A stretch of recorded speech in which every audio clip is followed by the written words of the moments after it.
आज राजनीति विज्ञान की क्लास में हम व्यवहारवाद की आलोचनाएँ एवं उसकी सीमाओं के बारे में चर्चा करेंगे। पिछली क्लास में हमने व्यवहारवाद का अर्थ, उसकी प्रकृति और विशेषताओं के बारे में चर्चा की थी, जिसमें हमने ये जाना कि व्यवहारवाद का जन्म संयुक्त राज्य अमेरिका में हुआ और संयुक्त राज्य अमेरिका के विद्वान चार्ल्स मेरियम का इसमें बहुत बड़ा योगदान रहा है। चार्ल्स मेरियम को व्यवहारवाद का प्रवर्तक कहा गया और डेविड ईस्टन को व्यवहारवाद का प्रमुख प्रणेता। इस आंदोलन को हमने 3 भागों में बांटा था: अनुभववाद, व्यवहारवाद और उत्तर व्यवहारवाद। जो व्यवहारवाद था, द्वितीय विश्व युद्ध या महायुद्ध से लेकर 1965 के राजनीतिक विकास के काल माना जाता है। हमने इसकी परिभाषाओं के बारे में अर्थ के बारे में किया, जिसमें डेविड ट्रूमैन ने बताया कि व्यवहारवाद क्रमबद्ध अध्ययन और अनुभवी वैज्ञानिक पद्धति को प्रयोग है। इसके पश्चात हमने व्यवहारवाद की विशेषताओं के बारे में अध्ययन किया, जिसमें इसकी 8 सामान्य विशेषताएं बताई गई थी, जिन्हें डेविड ईस्टन ने व्यवहारवाद का बौद्धिक आधारशिला कहा या बौद्धिक आधारशिला माना। इन 8 विशेषताओं को, जिसमें नियमितता, सत्यापन, तकनीक, परिमाणीकरण, मूल्य निरपेक्षता, क्रमबद्ध, विशुद्ध विज्ञान और एकीकरण समाहित है। इसके पश्चात हम आज इसकी आलोचनाओं के बारे में अध्ययन करने जा रहे हैं।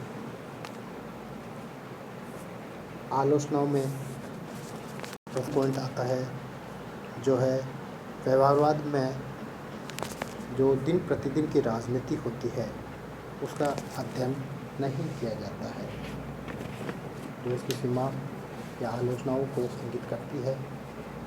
तो दिन प्रतिदिन की डेली जो होती है घटनाएं राजनीतिक क्षेत्र में, उसका यह अध्ययन नहीं करता है, इसलिए इसका क्षेत्र संकुचित है। सेकंड पॉइंट, व्यवहारवाद का अध्ययन क्षेत्र सीमित है।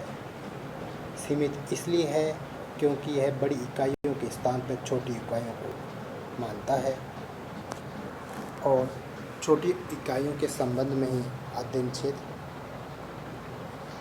है, इसका सीमित रहता है। इस कारण से इसका अध्ययन क्षेत्र सीमित है। ये बड़ी चीज़ों को इकाई हैं, उनके स्थान पर छोटी इकाइयों को उपयुक्त मानता है, इसलिए छोटे स्तर तक ही अध्ययन करता है। तीसरा पॉइंट, व्यवहारवाद में निश्चित सिद्धांतों का, जो भी व्यवहारवाद में जो भी सिद्धांत बनाए हैं, उनमें निश्चितता का अभाव पाया जाता है। छोटे स्तर पर जो मानवीय व्यवहार है, उसके संबंध में जो सिद्धांत हैं वो बना सकते हैं, लेकिन बड़े स्तर पर जो व्यक्ति है, मानव है, उसके सिद्धांतों का निर्धारण करना संभव नहीं है। संभव इसलिए नहीं है क्योंकि प्रत्येक व्यक्ति का प्रत्येक परिस्थिति में, प्रत्येक वातावरण में उसका व्यवहार अलग अलग या परिवर्तनशील होता है। किस अवस्था में, किस समय कैसा वो व्यवहार करेगा, उसके बारे में हम स्पष्ट रूप से नहीं बता सकते हैं। चौथा पॉइंट, यह पद्धति या इसका अध्ययन पद्धति है बहुत ही खर्चीला है। खर्चीला इसलिए है क्योंकि इसमें तकनीकों को अपनाने पर जोर दिया गया है। जो नई प्रकार की तकनीक है, उनको अपनाने पर जोर देता है, जिनमें अत्यधिक समय भी मान लो और धन दोनों का आवश्यकता होती है, तो इसलिए अत्यंत खर्चीली है। अगला पॉइंट, व्यवहारवादियों का अध्ययन निष्पक्ष नहीं है, क्योंकि ये एक तरफ तो मूल्य निरपेक्षता की बात करता है, तो वही दूसरी तरफ लोकतंत्र में विश्वास भी रखता है। तो जो इनका अध्ययन है वो पूर्ण रूप से निरपेक्ष नहीं है। अगर हम मूल्य निरपेक्षता की बात करते हैं तो मूल्य निरपेक्षता का मतलब होता है कि अगर कोई शोधार्थी किसी भी विषय के संबंध अध्ययन कर रहा है तो जो उसकी मान्यता है, विश्वास है, परंपराएं हैं, या कहें कि सीधा सा उस व्यक्ति का प्रभाव, उस जो निष्कर्ष निकाल रहा है किसी भी सिद्धांत के संबंध में, किसी भी घटना का, तो उस पर उसका व्यक्तिगत प्रभाव या विचार उसमें नहीं पड़ने चाहिए, जबकि व्यवहारवाद में ऐसा नहीं होता।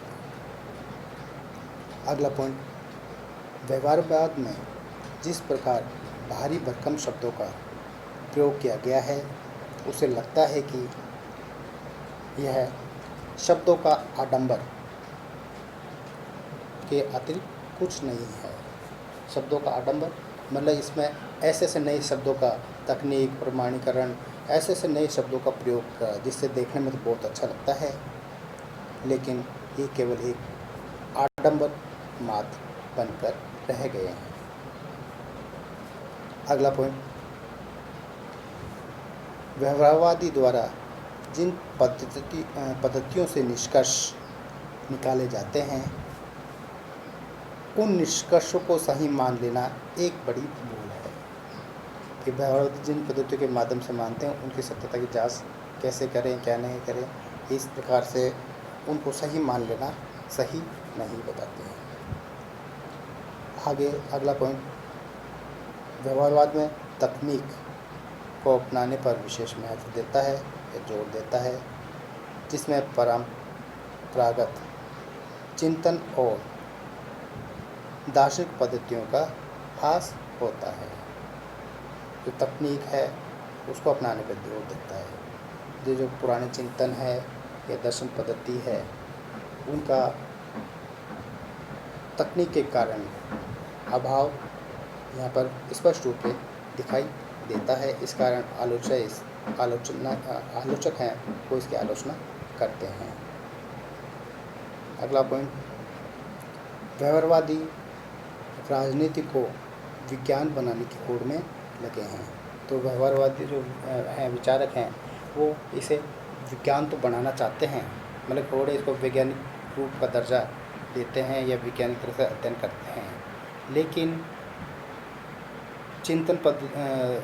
लेकिन जो वो भूल जाते हैं कि जो प्राकृतिक विज्ञान है और जो राजनीतिक विज्ञान की प्रकृति और विषय वस्तु में मूलभूत अंतर पाया जाता है। कि जैसे साइंस है, तो साइंस में तो क्या है कि हम एक छोटे से कमरे में, एक छोटी सी लेबोरेटरी में बैठकर बड़ा सा बड़ा अध्ययन, निष्कर्ष कर सकते हैं एक स्थान पर बैठकर। जबकि राजनीतिक विज्ञान अगर हम किसी क्षेत्र के बारे में, किसी समस्या के बारे में अध्ययन करना है तो हम एक कमरे में बैठकर नहीं कर सकते। उसके लिए उसे फील्ड में जाना पड़ेगा, जो कि उसका बहुत बड़ा फील्ड होता है, यह क्षेत्र बहुत व्यापक होता है। इसलिए विज्ञान तो बनाना चाहते हैं, लेकिन वो इस प्रकार से संभव नहीं है। इस प्रकार आलोचक हैं, उन्होंने इस प्रकार की आलोचनाएं की हैं। अब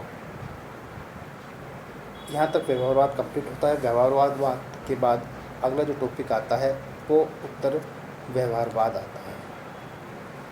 पहला था जो व्यवहारवाद, उसके पश्चात आता है उत्तर व्यवहारवाद।